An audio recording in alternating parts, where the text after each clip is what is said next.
میں نے دیزا ویدہ نظروں سے سامنے دیکھا تو لیدر کی براؤن چپل میں مقید مکس اس کے پیر دکھائی دیے۔ کچھ غلط نہیں ہوگا اگر یہ آج ہی دادجان کی تاریخی بندوق کی ٹرائی لے لے۔ میں نے دل ہی دل میں آہ بڑھتے ہوئے اپنی بڑی جوانی کی متوقع موت کا افسوس منایا تھا۔ تم لوگوں کا دماغ خراب ہو گیا ہے کیا؟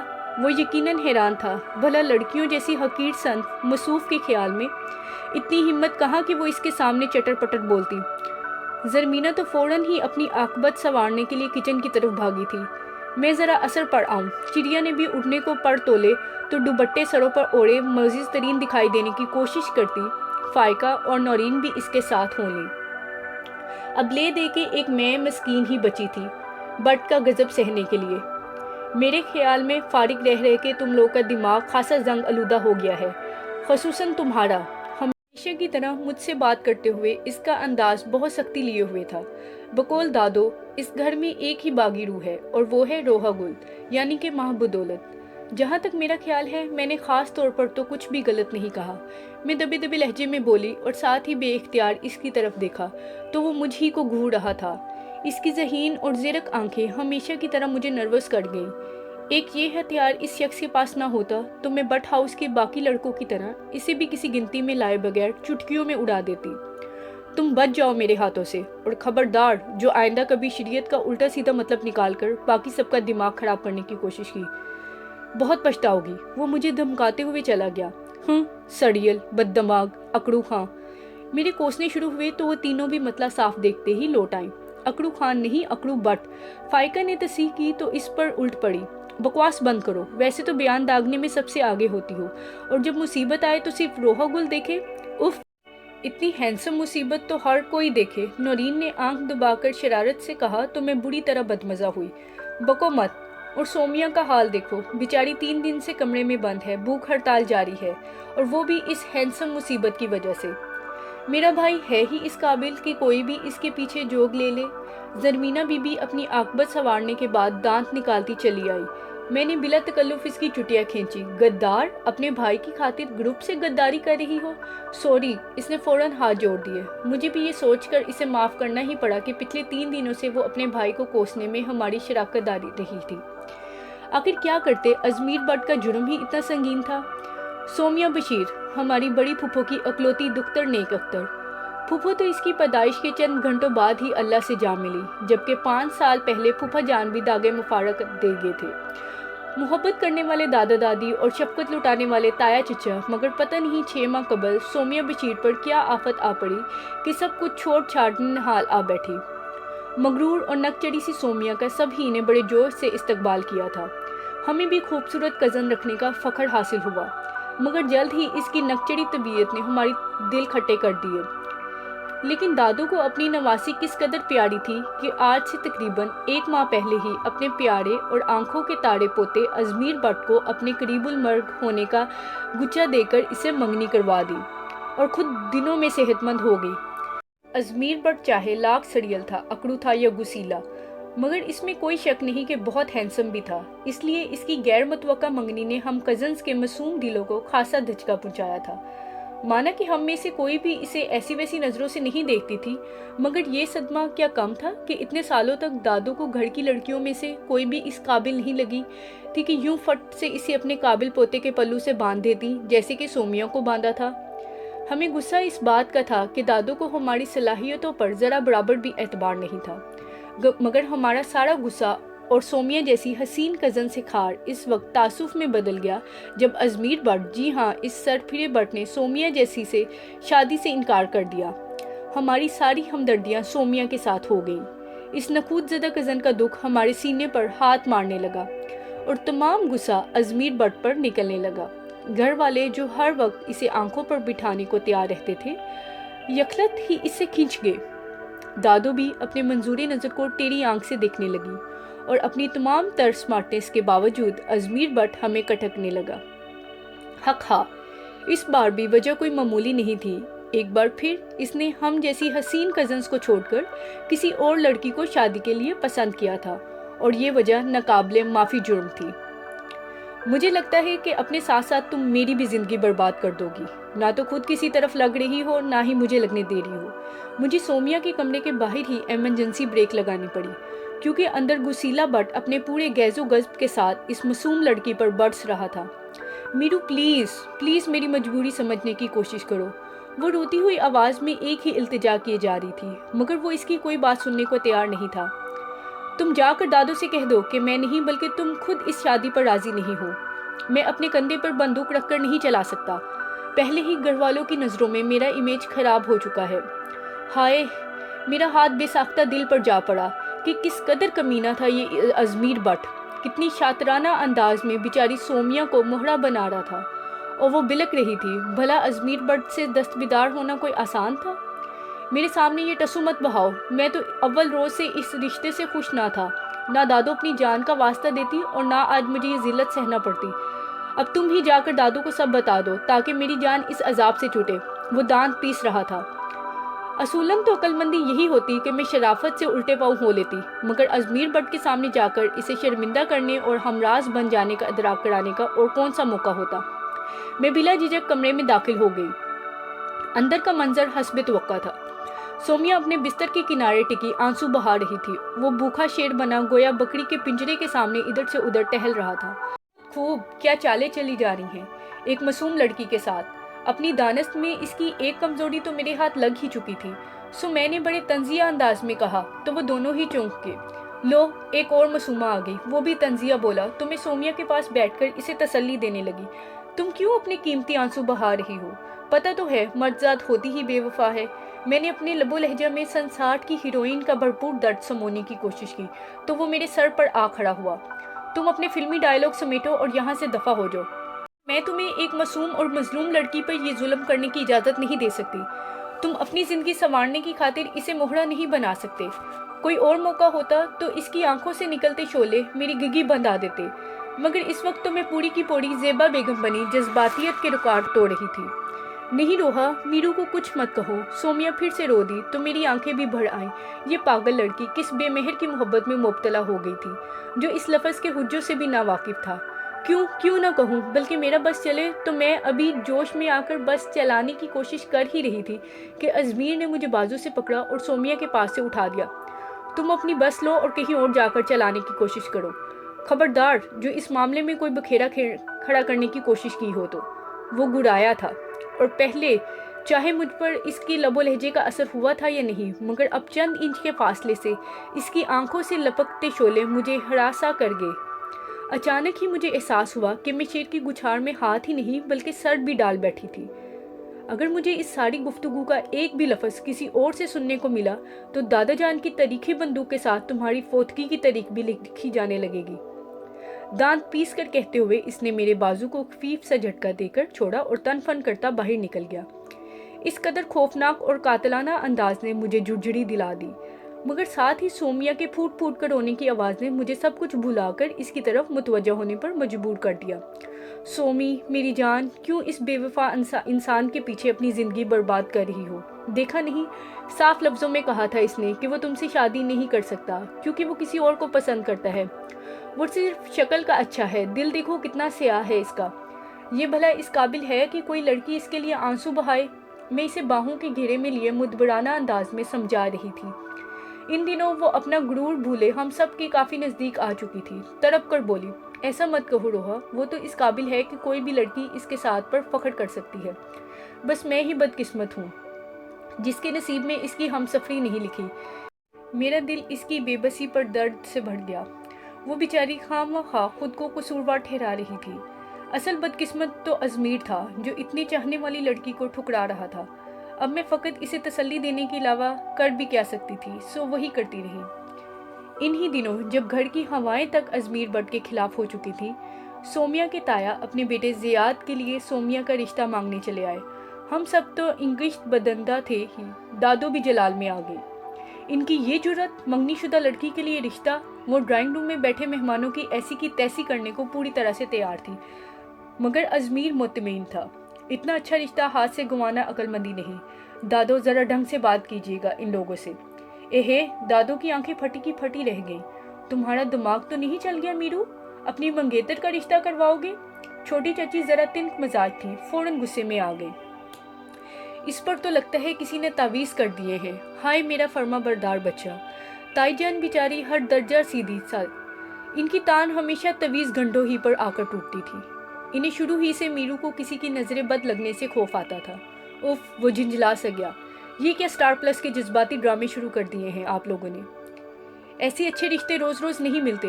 مجھے اس وقت ازمیر بٹ کی چلاکی پر رشک آیا۔ کتنی آسانی سے سومیا کو اپنی راہ سے ہٹا کر اپنی لائن صاف کر رہا تھا۔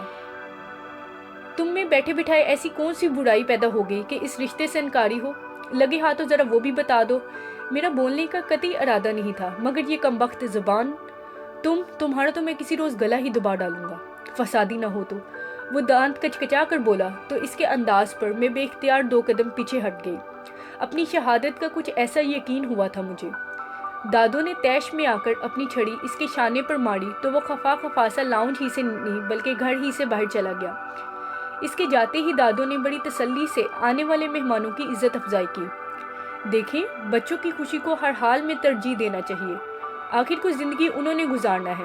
سومیا کے تایا کی آواز باہر تک آ رہی تھی، جہاں ہم سب کزنز دروازے سے لگی پوری طرح سن گن لینے کی کوشش کر رہی تھیں۔ ہمیں اپنے بچوں کی ہر خوشی کا پورا خیال ہے، آپ فکر مت کریں، یہاں زور زبردستی کچھ طے نہیں ہوا، دادو نے بہت رکھائی سے کہتے ہوئے بات ہی ختم کر دی تھی۔ سومیا زرد پڑتی رنگت کے ساتھ ساری بحث سن رہی تھی۔ ان لوگوں کے اٹھتے ہی بھاگتے ہوئے اپنے کمرے میں چلی گئی۔ ہائے بیچاری سومیا، چڑیا کو مارے دکھ کے رونا آنے لگا۔ دیکھ لو اپنے میسنے بھائی کا کارنامہ، اچھی طرح لڑکی کو روگ لگا دیا ہے۔ میرا بس زرمینہ پر ہی چل سکا تو مجھے کون سا کم دکھ ہے، ایک ہی تو ارمان تھا خوبصورت بھابھی لانے کا، وہ بھی پورا نہیں ہو سکا، اسے اپنا ہی دکھ تھا۔ اب بیچاری سومیا کا کیا ہوگا، کہیں غم کے مارے وہ خودکشی ہی نہ کر لے۔ فائقہ کی سوچ ہمیشہ انتہائی نوعیت کی ہوتی تھی۔ اب جو بھی کرنا ہے ہمیں ہی کرنا ہے، میں نے جوشیلے انداز میں کہا تو ان سب نے بنا سوچے سمجھے میری تائید کی۔ ہاں بالکل، مگر ہم کریں گے کیا؟ ایمن عرف مانو کو تھوڑی دیر کے بعد خیال آیا۔ ہم ازمیر کو مجبور کریں گے کہ وہ اس رشتے کو نبھائے۔ سومیا ہی کیوں قربانی دے اپنے جذبات کی، ازمیر بٹ کیوں نہیں؟ میں نے اٹل انداز میں کہا تو وہ ایک دوسرے کو دیکھنے لگی۔ مگر روحا، اس میں تھوڑا خطرہ نہیں ہے؟ چڑیا نے ہچکچاتے ہوئے کہا تو مینا بی بی فوراً بولی، تھوڑا نہیں بہت خطرہ ہے، بھائی کو تو یوں بھی ان دنوں دادا جان کی بندوق کی ٹرائی کے لیے کسی انسان کی اشد ضرورت ہے، بلکہ وقت آنے پر وہ تو کسی کا خون بھی پی سکتا ہے۔ ایسا کوئی ڈرائیکولا نہیں ہے، وہ بھی انسان ہی کا بچہ ہے۔ تم لوگوں میں تو انسانیت بچی ہی نہیں، میں بات کروں گی اس سے۔ یوں بزدلی دکھا کر آج تم سب سومیا کو اس کی خود غرضی کی بھین چرا رہے ہو، کل کو تمہارے جذبات کا احتسال کیا جائے گا، تب کیا کرو گی؟ میری تقریر کچھ زیادہ ہی جذباتی ہو گئی تھی، تبھی وہ 6 کی 6 پگھل کر موم ہو گئی۔ ہم تمہارے ساتھ ہیں روحا، صدا کی کم گو ماہین نے آواز بلند اعلان کیا تو اندر آتے ابلیس کے چیلوں کے کان کھڑے ہو گئے۔ لگتا ہے یہاں کوئی بہت بڑی سازش ہو رہی ہے۔ حسان نے فضا میں کچھ سونگنے کی کوشش کی، یا پھر انہوں نے کوئی سیاسی پارٹی جوائن کر لی ہے۔ ماس کا انداز پر یقین تھا۔ آ گئی جیلس قوم، میں نے تیکھے لہجے میں کہتے فلور کشنز اٹھا کر تہ در تہ رکھنے لگی۔ بہرحال ہم صرف یہ جاننا چاہتے ہیں کہ یہاں کیا سازش کی جا رہی ہے، حسان نے باروب انداز میں پوچھا تو فائقہ کو بھائی کا انداز ایک آنکھ نہیں بھایا۔ کیوں بھئی، تم لوگ کیا اقوام متحدہ کی ممبرشپ لے کر آ رہے ہو؟ گرلز، تمہیں نہیں لگتا کہ ہمارے گھر کے لڑکوں کی عادات بالکل امریکہ جیسی ہیں، بنا اجازت ہر کسی کے کام میں ٹانگ اڑانے والی؟ میں نے طنزیہ کہا، اور اگر کبھی اخبار کا مطالعہ کیا ہوتا تو تم لوگوں کو بہت پہلے ادراک ہو جاتا۔ تم لوگوں نے اندر ہی اندر سازش کا بازار گرم کرنے کی عادت یقیناً پڑوسی ملک سے ادھار لی ہے۔ حسان نے باقاعدہ میری حب الوطنی کو للکارا، وہ میرا ویک پوائنٹ اچھی طرح جانتا تھا۔ خبردار جو کبھی مجھے ان سے تشبیہ دینے کی کوشش کی تو پھر یہ ساتھ دینے کی کیا باتیں ہو رہی تھیں؟ علی فوراً اصل پوائنٹ کی طرف آ گیا۔ عمر ساتھ نبھانے کی عادت تو ہم خواتین کی گھٹی میں پڑی ہوئی ہے، اپنی فطرت کا یہی رخ تجدید عہد کی طرح دہراتے رہتے ہیں، اور بس مانو کی جذبات نگاری کمال کی تھی۔ میں خود دل پر ہاتھ رکھے وہیں فلور کشنز کے پہاڑ پر ڈھہ گئی۔ اوہ، ماس بھدک کر سیدھا ہوا۔ مردوں میں ایسی کون سی بے وفائی دیکھ لی تم نے؟ کہاں پڑا کبھی کہ بیوی اور 4 بچوں کو چھوڑ کر شوہر اپنی مشوکہ کے ساتھ فرار ہو گیا؟ ابرار نے چمک کر پوچھا۔ اسے تو یوں بھی بیماری تھی کہ صبح صبح ہماری جان جلانے کی خاطر ایسی خبریں عین ناشتے کے وقت ڈھونڈ ڈھونڈ کر سنایا کرتا تھا۔ ہر بھاگنے والی عورت کے پیچھے ایک مرد کا ہاتھ ہوتا ہے۔ میں نے بآواز بلند کہا تو وہ چاروں مجھے کھا جانے والی نظروں سے دیکھنے لگے۔ رہنے دو بی بی، ایک تا عمر ساتھ نبھانے کو گھر میں بچوں کے ساتھ موجود، دوسرا وعدے نبھانے کو بھگا لے جا رہا ہے، پھر بھی مرد بے وفا۔ اور یہ ازمیر بٹ جو بیچ راہ میں سومیا کو چھوڑ کر فرار ہو رہا ہے، اس کی بے وفائی کو کون سے پلڑے میں تولو گے تم؟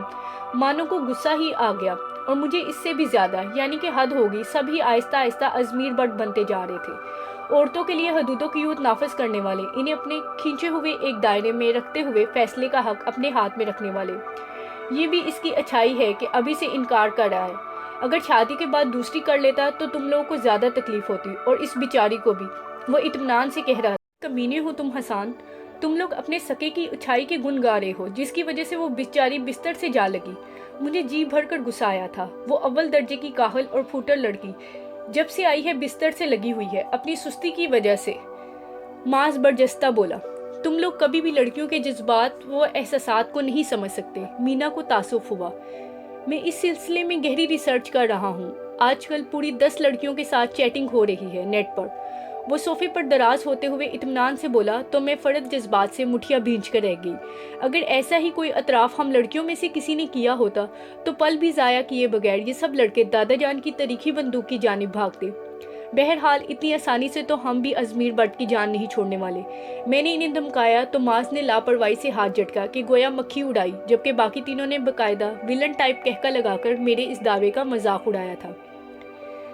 میں ابھی سومیا کے پاس سے آ رہی تھی۔ اس کی خوبصورت آنکھوں میں موٹے موٹے آنسو اور ہونٹوں پر ایک ہی تکرار تھی، میرو کا کوئی قصور نہیں رہا، میں ہی اس کے قابل نہیں ہوں، اور اس کی یہ بے بسی مجھے پوری طرح بھڑکا چکی تھی۔ چلو ذرا آج اس میرو سے تو دو ہاتھ ہو ہی جائیں، میں نے جوش میں آ کر اپنی آستینیں چڑھاتے ہوئے کہا، جنہیں مینا نے فوراً ہی کھینچ کر نیچے کر دیا۔ آدھی آستینیں بھائی کو سخت ناپسند ہیں۔ اس کے اعتراض پر مجھے ازمیر کی شعلہ اگلتی آنکھیں یاد آ گئیں، مگر پھر فوراً ہی خیال آیا کہ یہ تو پہلے ہی موقع پر ہار مان لینے والی بات تھی، سو دوبارہ آستینیں چڑھا لی۔ اس وقت ہم اپنی منوانے جا رہے ہیں کہ اس کی، لیکن روحا اگر اسے غصہ آ گیا تو؟ چڑیا ہچکچائی تو میں نے اس کے شانے پر ایک ہاتھ رسید کیا۔ تم تو نہ ہی جاؤ میرے ساتھ، پتہ چلے وہاں جاتے ہی ہارٹ فیل ہو گیا۔ وہ میرے طنز کو پروانۂ آزادی سمجھتے ہوئے میری وضاحت کرنے سے پہلے ہی اڑن چھو ہو گئے۔ ذلیل، دیکھنا تو صحیح، کل ہم سب کو یوں ہی احتسال کیا جائے گا اور ہم کچھ نہیں کر پائیں گے۔ اس لیے بہتر ہے کہ ہم آج ہی اپنے حقوق کے لیے آواز اٹھائیں۔ ہاں ہاں، ہم تمہارے ساتھ ہیں۔ ان سب نے پھر سے یقین دہانی کروائی تھی، اور ازمیر کے کمرے تک واقعی وہ میرے ساتھ تھیں۔ اندر داخل ہوتے ہوئے میں سراسر ان پر روب ڈالنے کی خاطر 2 قدم آگے ہو گئی، مگر کمرے میں داخل ہو جانے کے بعد مجھے احساس ہوا کہ میرے پیچھے دروازہ بند ہو گیا تھا، یعنی میں اکیلی ہی شیر کی گچھاڑ میں آ گھسی تھی۔ ان کی چاروں کے وعدوں اور یقین دہانیاں کسی کرپٹ سیاستدان کا دعویٰ نکلی تھی، لیکن اب پچھتائے کیا ہوت۔ سامنے بستر پر نیم دراز کسی کتاب کے مطالعہ میں مصروف ازمیر اب مجھے کھا جانے والی نظروں سے گھورنے میں مصروف تھا۔ تب مجھے احساس ہوا کہ میں دروازہ کھٹکھٹائے بغیر اندر آنے کی گنہگار ہو چکی تھی۔ بہت خوب، یہی تمیز سیکھی ہے تم نے اسکول اور کالج میں؟ وہ طنزیہ انداز میں کہتا اٹھ بیٹھا تو میں کھجل سی ہو گئی۔ دراصل مینا اور وہ سب میرے ساتھ تھی۔ میں نے سوچا ان میں سے کوئی نوک کر دے گی، مگر تمہیں ضرورت ہی کیا تھی میرے کمرے میں آنے کی؟ وہ اس قدر بے مروتی سے پوچھ رہا تھا جیسے میں نے اس کی راجدھانی میں قدم رکھ کر کوئی سنگین جرم کر ڈالا ہو۔ اس کے لب و لہجے نے مجھے محتاط کر دیا۔ شدید غصے کے عالم میں وہ میرے قتل کا بھی مرتکب ہو سکتا تھا، اس لیے میری بھلائی اسی میں تھی کہ میں اس سارے دورانیے میں دروازے کے قریب ہی رہتی تاکہ اچانک فرار آسان ہوتا۔ وہ میں سومیا کے سلسلے میں بات کرنے آئی تھی، میں نے اپنی تمام تر ہمت جمع کرتے ہوئے کہہ ڈالا۔ بہت خوب، لگتا ہے تم نے وکالت کا امتحان پاس کرنے کا سوچ ہی لیا۔ میرا دل خوش فہمی میں گرا، یعنی میرے اعتماد نے اسے متاثر کیا تھا۔ میں ایک لڑکی کی زندگی برباد ہوتے ہوئے نہیں دیکھ سکتی، میں نے نعرہ مارنے والے انداز میں کہا، تو اس کی خشمگی نگاہوں نے مجھے گڑبڑا دیا۔ میرا مطلب ہے کہ سومیا بیچاری کا کیا قصور ہے؟ میں منمنائی تو وہ بستر سے اتر کر ننگے پاؤں قالین پر چلتا میرے سامنے آ کھڑا ہوا۔ میں وہی جمی کھڑی تھی، مگر اس کی وجہ میری بہادری قطعاً نہیں تھی، بلکہ در حقیقت میرے پاؤں جیسے قالین سے چپک گئے تھے اور ٹانگیں کمبخت بھاگنے سے انکاری۔ آخر تمہیں تکلیف کیا ہے؟ گھر میں اتنی لڑکیاں ہیں مگر کوئی بھی یوں منہ ماری نہیں کرتی جیسے تم کرتی ہو۔ اس کی سختی سے کہی بات پر میرے انکشاف بے ساختہ و بے اختیار تھا۔ وہ سب تم سے ڈرتی ہیں۔ اوہ، تو تم مجھ سے نہیں ڈرتی؟ وہ طنزیہ بولا۔ نہیں تو میرا مطلب ہے کہ ڈر اور احترام میں فرق ہوتا ہے نا۔ میں نے فوراً اپنے بچاؤ کی تدبیر میں ایک عدد ڈائلاگ جھاڑا تو وہ ایک قدم آگے بڑھا اور میں 2 قدم مزید پیچھے ہٹ کر دروازے سے جا لگی۔ خوب، یعنی باقی سب مجھ سے ڈرتی ہیں اور تم میرا احترام کرتی ہو۔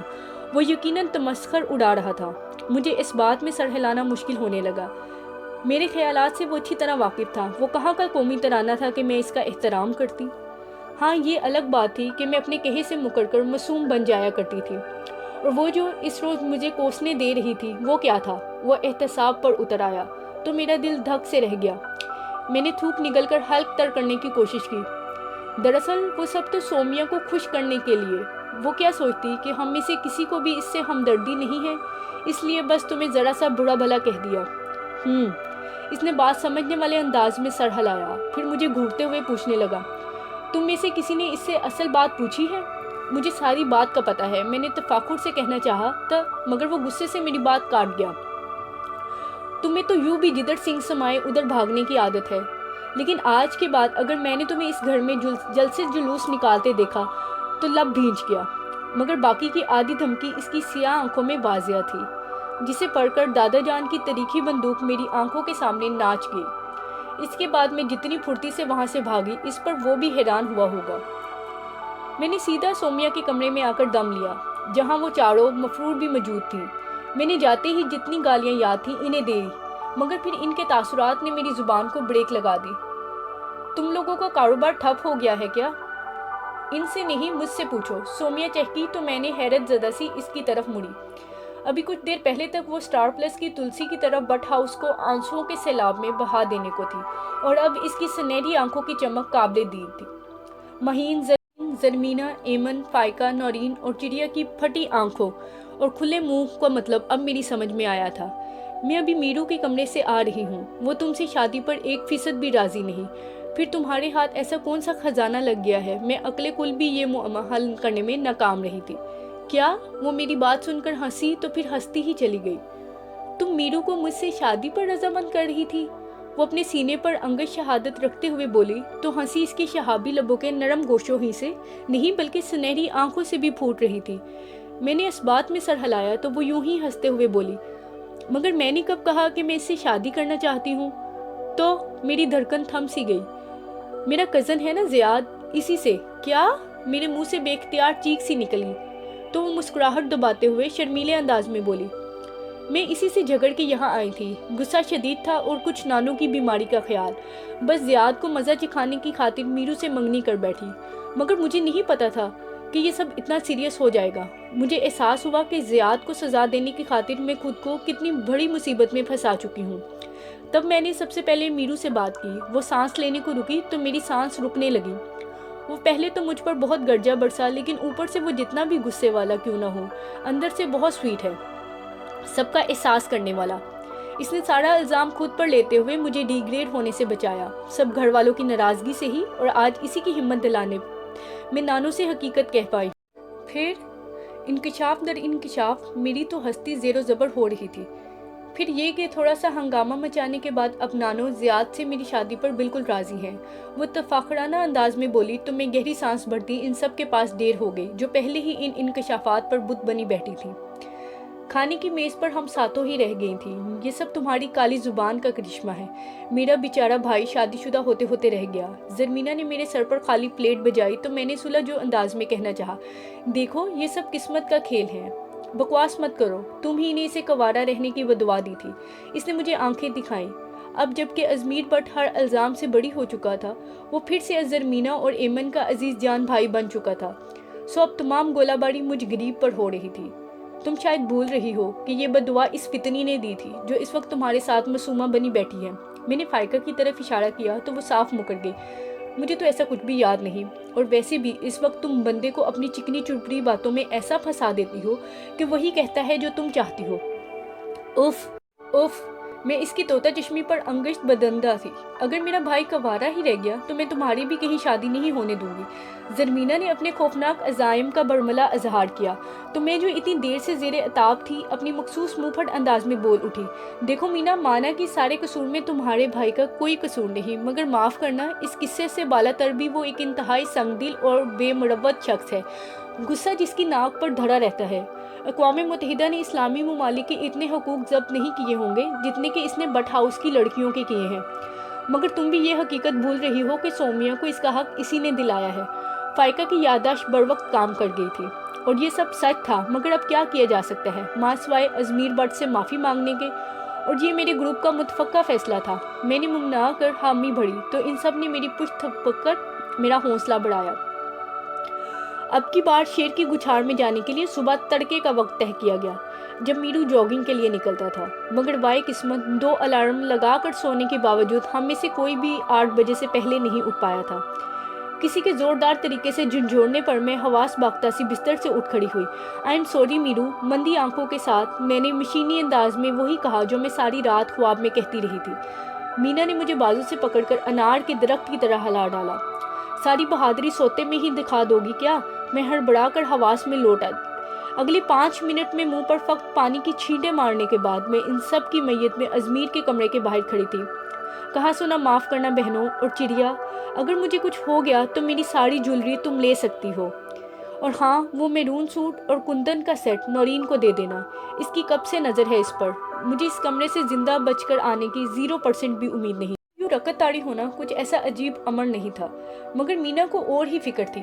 تم بس اپنی وصیت کی شکوں پر غور ہی کرتی رہ جانا، ادھر بھائی آفس کے لیے نکل جائیں گے۔ فائقہ اور نورین نے مجھے کمرے میں دھکا دے کر پھرتی سے دروازہ بند کر لیا۔ نتیجتاً میں سیدھا کسی رومانٹک فلم کی بے باک ہیروئن کی طرح ازمیر سے جا ٹکرائی، مگر اس ناگہانی آفت سے سنبھلنے میں اسے کچھ ہی سیکنڈز لگے تھے۔ ایک جھٹکے سے اس نے مجھے پیچھے ہٹایا تھا۔ یہ کیا بےہودگی ہے؟ وہ جس قدر غضبناک ہوتا کم تھا، اور میرا دل چاہ رہا تھا کہ زمین پھٹے اور میں اس میں سما جاؤں۔ آئی ایم سوری، میں نے اپنی پوری ہمت مجتمع کر کے کہنا چاہا، مگر فقط لب ہی ہلا پائی۔ اب یوں کھڑی کون سا منتر پھونک رہی ہو؟ وہ میری خاموشی اور جامد انداز سے چڑ گیا تھا، مگر یقیناً جلدی میں بھی تھا، اس لیے بستر کے کنارے پر ٹک کر پیروں میں جرابے چڑھانے لگا۔ کمرے میں after Shiv lotion, hair cream اور پرفیوم کی خوشبو ماحول کو معطر کر رہی تھی۔ وہ ہمیشہ اسی اہتمام سے تیار ہو کر آفس جایا کرتا تھا۔ میں نے اس کی مصروفیت کا فائدہ اٹھاتے ہوئے ایک گہری سانس اندر کھینچ کر خود کو پرسکون کرنے کی کوشش کی تھی۔ سیاہ چمکتے جوتوں کے تسمے باندھ کر وہ اسی عجلت میں اٹھا اور سائیڈ بورڈ سے اپنا موبائل فون اور بائک کی چابی اٹھائی اور آئینے میں جھانک کر اپنی تیاری کا آخری بار جائزہ لیا۔ اس اثناء میں شاید وہ میری موجودگی فراموش کر چکا تھا۔ تبھی تو جب پلٹا تو مجھے دیکھ کر اس کی پیشانی پر پھر سے بل پڑ گئے۔ تم ابھی تک یہیں کھڑی ہو؟ اب بندہ پوچھے۔ صبح سویرے صرف اس کے گلے لگنے کے لیے تو میں اس کمرے میں نہیں آئی تھی نا؟ دراصل میں تم سے ایکسکیوز کرنے آئی تھی۔ میں نے چہرے پر جی بھر کے مظلومانہ تاثرات سجاتے ہوئے سر جھکایا تو وہ گہرے طنز سے بولا، اس میں ایسی کون سی نہیں بات ہے؟ تمہیں تو چاہیے کہ روزانہ صبح آ کر میرے سامنے سوری کہہ جایا کرو، کیونکہ پورے دن میں تم ایسی کوئی نہ کوئی حرکت ضرور کرتی ہو کہ ایک نئی ایکسکیوز تیار ہو جاتی ہے۔ خیر، اب ایسی بھی کوئی بات نہیں، وہ تو بس سومیا کے معاملے میں کچھ جذباتی ہو گئی تھی۔ میں نے بڑے مدبرانہ انداز میں اپنا دفاع کرنا چاہا تو وہ سابقہ انداز میں بولا، تم سومیا کے نہیں بلکہ ہر معاملے میں ملکہ جذبات ہو، خاص طور پر میرے متعلق سب کا تاثر خراب کرنے میں۔ میں گڑبڑا اٹھی۔ وہ کچھ کہتا نہیں تھا تو اس کا یہ مطلب نہیں تھا کہ کچھ سمجھتا بھی نہیں۔ اس کے باوجود اگر میں بٹ ہاؤس میں زندہ سلامت پھر رہی تھی تو وہ معجزہ ہی تھا۔ لیکن کچھ بھی ہو، سومیا کی مدد کر کے وہ ہم لڑکیوں کی گڈ بک میں آ چکا تھا۔ تمہیں غلط فہمی ہو رہی ہے میرو، ہم نے، بلکہ خاص طور پر میں نے کبھی ایسا نہیں سوچا، بلکہ میں تو تمہارے متعلق سب کے خیالات تبدیل کرنے کی پوری کوشش کرتی رہتی ہوں۔ آج کل تم جیسے لڑکے کہاں ملتے ہیں، اتنی اچھی سوچ اور مخلص طبیعت کے مالک۔ میں تو کہتی ہوں ہر لڑکی کو تم جیسا شوہر ملنا چاہیے۔ تمہاری تو جتنی بھی قدر کی جائے کم ہے۔ ہمیں تو فخر ہے کہ تم ہمارے کزن ہو۔ میں نے جو منہ میں آیا اس کی تعریف میں بک دیا، اور جوش و خطابت میں یہ بھی دھیان نہیں دیا کہ وہ میرے عین سامنے آ کھڑا ہوا تھا۔ بقول ماہین کے، روحا، جب تم منہ کھولتی ہو تو تمہیں سننا اور دکھائی دینا بند ہو جاتا ہے۔ ابھی بھی جب میں سانس لینے کے لیے تھمی تو اسے باغور اپنی طرف دیکھتے پایا۔ مجھے شک سا ہوا کہ اس کے ہونٹوں پر ہلکی سی مسکراہٹ پھیلی تھی۔ شاید وہ میری باتوں کو جھوٹ سمجھ کر تمسخرہ اڑا رہا تھا۔ تبھی میں نے پرجیقین انداز میں کہا، یقین کرو میں بالکل سچ کہہ رہی ہوں، تم جیسا ہمسفر تو قسمت والوں کو ملتا ہے۔ سومیا نے بھی تمہیں ناپسند نہیں کیا، وہ تو بس زیاد کو پسند کرتی تھی، اس لیے تمہیں بھلا کون ریجیکٹ کر سکتا ہے؟ تم تو اتنے ذہین، اتنے ہینڈسم ہو۔ اب تم دادو کو اپنی پسند کی لڑکی کا بتا دو گے تو میں ضرور تمہاری مدد کروں گی۔ تمہیں کس نے کہا کہ مجھے تمہاری مدد کی ضرورت ہے؟ سینے پر بازو لپیٹتے ہوئے اس نے مجھے گھوڑا تو اس کے لب و لہجے کی سختی سے مجھے اندازہ ہوا کہ اپنی پوزیشن کلیئر کرنے کے چکر میں کچھ اوور ہو گئی تھی۔ میرا یہ مطلب نہیں، وہ تو میں نے مصلحانہ انداز میں پھر سے اپنی صفائی پیش کرنا چاہی تو وہ درشت لہجے میں بولا، اب تم یہاں سے دفع ہو جاؤ تو بہت بہتر ہوگا، کیونکہ مجھے لڑکیوں کا یوں دندناتے ہوئے اپنے بیڈ روم میں آنا قطعی پسند نہیں۔ لو جی، کہاں کی ہمدردی اور کہاں کا اچھا پن، میرے تو تن بدن میں آگ سی لگ گئی۔ اب بندے میں ذرا سی بھی ہمت ہو تو پوچھے کہ میں کون سا اس سے رومانس بگاڑنے یا صبح صبح اچھے شگن کے طور پر اس کی شکل دیکھنے کے لیے اس کے کمرے میں آئی تھی۔ یہ تو وہی بات ہوگی، نماز بخشوانے آئے تھے اور روزے گلے پڑ گئے۔ اب اسے منہ پر تو برا بھلا نہیں کہہ سکتی تھی، سو مغز منہ پھیلائے باہر چلی آئی جہاں وہ لوگ میرا انتظار کر رہی تھی۔ اللہ کرے ازمیر بٹ تمہاری شادی وہی ہو جہاں لڑکی تم سے شادی پر بالکل بھی رضامند نہ ہو۔ انہیں ساری بات مرچ مسالے کے ساتھ بتانے کے بعد میں نے اپنے مخصوص انداز میں اسے بدوا دی۔ کہیں بھی ہو جائے تمہاری بدوا ضرور پوری ہو جائے گی، بھلا کون سی لڑکی ہوش و حواس میں اس مڑکنے بیل سی شادی پر راضی ہوگی؟ فائقہ نے ہمدردی سے میرا شانہ تھپ تھپایا تو زرمینہ تڑپ اٹھی، ظالمو، میرا ایک ہی تو سپنا ہے خوبصورت بھابھی لانے کا، اور یہ فیصلہ اس روز ٹھیک 15 منٹ کے بعد ناشتے کی میز پر ہو گیا۔ میری بدعا اس قدر سرعت سے اثر کرے گی یہ مجھے معلوم نہیں، کبھی خواب میں بھی نہیں سوچا تھا۔ اب تمہاری بھی شادی ہو جانی چاہیے میرو۔ دادو کی محبت اور شفقت پھر سے لوٹ آئی تھی۔ وہ ناشتہ کرتے ہوئے مسکرا دیا، نہیں دادو، جب تک یہ لڑکیاں اس گھر میں ہیں تب تک تو میں شادی نہیں کروں گا۔ اوف، میں دانت پیس کر رہ گئی۔ ایسا کون سا نایاب پیس گھر میں لا رہا تھا کہ ہم جیسی خوبصورت اور خوبصیرت بقلم خود لڑکیوں میں سے اسے کیڑے دکھائی دینے لگے؟ تو اس میں کون سی ناممکن بات ہے، تب تک منگنی تو ہو سکتی ہے نا؟ اس طرح ایک دوسرے کو جاننے اور سمجھنے کا موقع بھی مل جائے گا۔ ہائے، دادو کی یہ روشن خیالی، مگر صرف پوتوں کے لیے۔ ہمیں بے تحاشا رشک آیا تھا۔ سب نے دادو کی ہاں میں ہاں ملائی، سوائے ہم نامحرموں کے جو ایک بار پھر سے اس کے دشمنوں کی فہرست میں آ چکی تھی۔ دادو اس کی پسند کی لڑکی کی خصوصیات پوچھ رہی تھی۔ بس دادو، شکل و صورت تو وجبی بھی چلے گی، ہاں بہت فرما بردار، سمجھدار اور ذمہ دار ہو۔ جمع دار کہنا بھول گیا ہے محترم۔ میں نے جھک کر اپنے گروپ سے قافیہ شیئر کیا تو وہ اپنی ہنسی دبانے لگی۔ تو پھر نام بھی بتا دو اپنی پسند کی لڑکی کا۔ دادو بڑے شاہانہ موڈ میں تھی۔ ہم بیچاریوں کے دلوں پر تو چھڑیاں ہی چل گئیں جنہیں ابھی تک اپنی پسند کے کپڑے پہننے کی بھی ممانعت تھی۔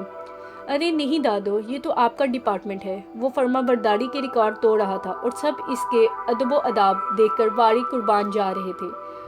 تبھی میری بدعا انگڑائی لے کر بیدار ہوئی اور پر پھیلا کر پورے کمرے کا چکر لگانے کے بعد میرے سر پر آ کر اڑنے لگی۔ تو پھر ٹھیک ہے، تمہارے ساتھ ساتھ گھر کی ایک لڑکی بھی نپٹ جائے گی، دادو اطمینان سے کہہ رہی تھی۔ ہاں، لڑکی نہ ہوئی، بھیڑ بکری ہو گئی، میرا دھیان کہیں اور تھا۔ تو پھر میرا فیصلہ یہ ہے کہ میں نے تمہارے لیے روحا کو چنا ہے، بھی اپنوں کے عیب تو خود ہی ڈھکنے پڑتے ہیں۔ دادو نے چھکا لگا کے بعد جب بات میری سمجھ میں آئی تو میرا کھایا پیا سب باہر آنے لگا۔ نہیں دادو، میں بھلا کیسے؟ اوف، مجھے پتہ ہے لڑکی، تم ابھی ازمیر کے لیول پر آنے میں بہت ٹائم چاہیے، مگر مجھے میرو پر پورا بھروسہ ہے، یہ سب سیٹ کر لے گا۔ اپنی دانست میں تو دادو مجھ پر احسان عظیم کر رہی تھی اور ادھر گسیلا بٹ سب کی خوشی اور تحریر سے بے نیاز ناشتے میں مصروف تھا۔ میں واقعی کسی مظلوم بھیڑ بکری کی طرح اپنے گروپ کی طرف دیکھنے لگی جس کی نظروں میں میرے لیے ہمدردی ہی ہمدردی تھی۔